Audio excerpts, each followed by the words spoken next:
Welcome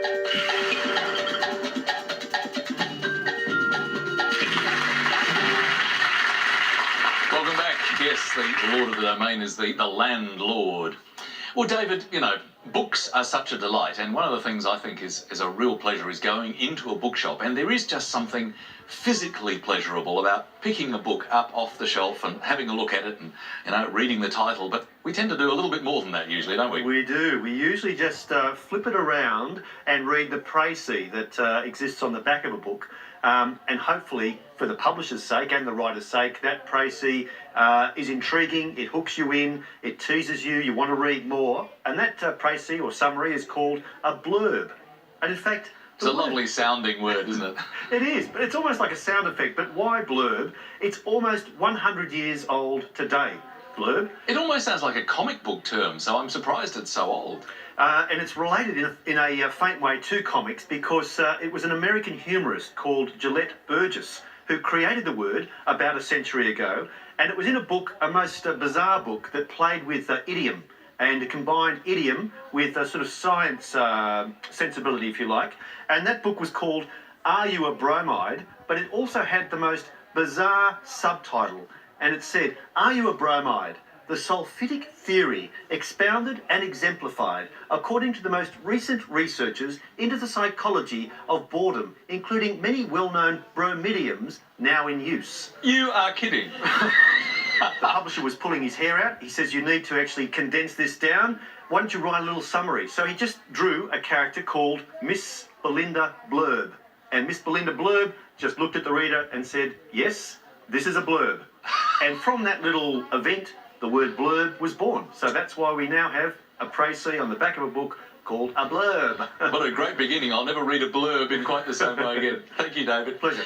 Let's have a look at those scores before we move on. Alison's on 10 points, Tony's on 36, and we're heading into a few more letters. And this time, Alison, you to choose them. Could I start with a consonant, please? Thanks, Alison. F. And another consonant, please. T. And a vowel, please. A. And another vowel, please. O.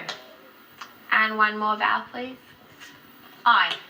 And a consonant. D. And another consonant. B. Another consonant. R. And one more consonant, thanks. And lucky last, H. Let's start the clock.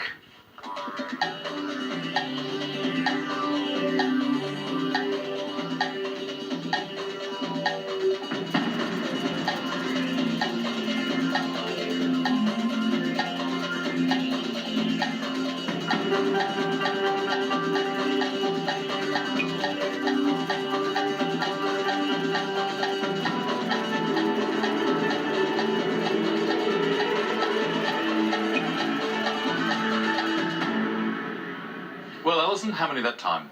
Just 5. 5 for you, Tony. I have a 6. Let's begin with your 5, Alison. Broth. Broth. And yours, Tony? Adrift. Adrift. They both sound nice, David. But a worrying word for a rower, I would have thought, adrift. But in this case, a very a fine word for 6 with forbid, another 6. Thank you very much, David, and 6 points for Tony. Well, let's have some more letters now. And Tony, what would you like this time? Can I start with the consonant? You can, thanks, Tony. C.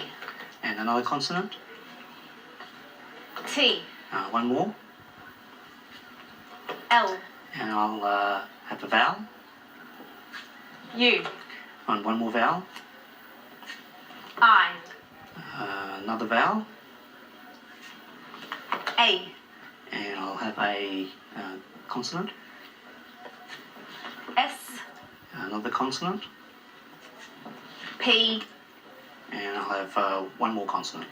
And lastly, R. Time starts now.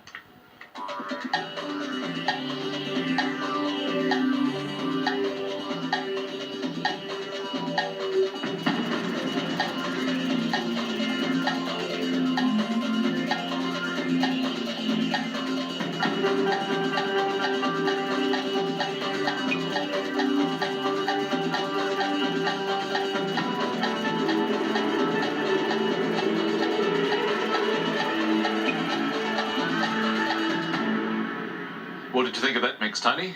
I have an 8. An 8. Great. Alison? I only had a 5 again. Okay, not to worry. Look, 5 is good. It's just that you're up against somebody who keeps coming up with 8s and 9s and things of that sort. But what was yours, Alison? Parts. Parts. Thank you. And Tony, your 8? Curtails. Curtails. David, too good here. Too good. We've heard the parts and now we've heard the whole. It's a fantastic 8. Well done again, Tony. And culprits, in fact, is another 8 that's also there. Well done, David. But terrific performance from Tony. Another 8 points, and he has now cracked the half century. More numbers now, and Alison, you got there spot on last time. Would you like to choose some numbers this time? Sure thing. Could I have 2 large and 4 small, please? Thanks, Alison. 2 large and 4 small. And starting with the smalls, 9, 5, 2, 5, and the 2 large, 25 and 75. The target number is 212. Good luck getting there.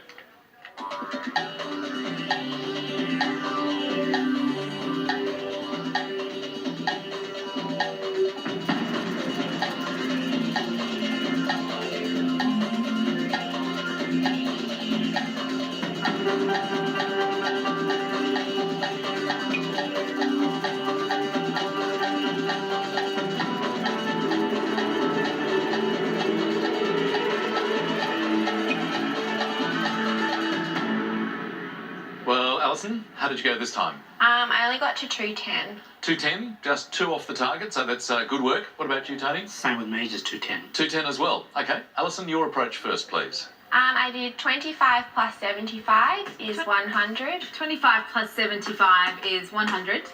Times 2 is 200. By 2 is 200. Plus 5 gives you 210. Add the 5, and the other 5 is 210. So, nice work. And only 2 off the target. Tony, was your approach the same? Same. Would you verify again with each other that you've taken that same approach?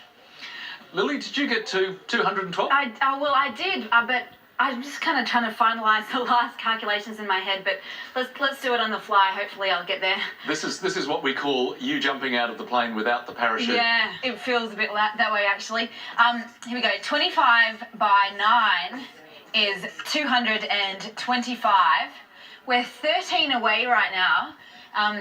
Now 75 divided by 5. 15 take away 2 is 13. Take that away is 212. I could just see that parachute unfurling behind you. Well done, Lily. But terrific job from both Tony and Alison. They were only 2 off the target, and that got them 7 points each. So now Alison is on 17, Tony on 57. We're heading for another break. You're heading for another word mix, and here it is. It Priory. And the clue this time, let's make this our number 1. Back after this.